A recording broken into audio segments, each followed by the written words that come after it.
Hey y'all, I'm Moose. Welcome to my art journey. I'm so glad you stopped by. Today I have for you a 14 by 18 inch or 35 by 45 centimeter level 2 gallery wrapped canvas. I'm still playing with these little piggy pigments and the mix. Thought I'd do a hairdryer blowout today. Stick around to the end for close-ups. For now, sit back, relax, and enjoy.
So here are the wet results.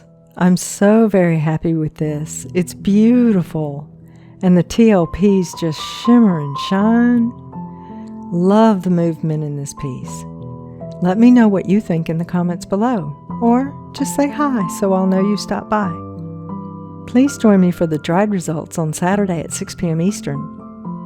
I want to thank you for joining me today here at the Flowing Canvas and remind you to like, comment, share, and subscribe. Thank you. Have a lovely day. And until we meet again, enjoy your journey.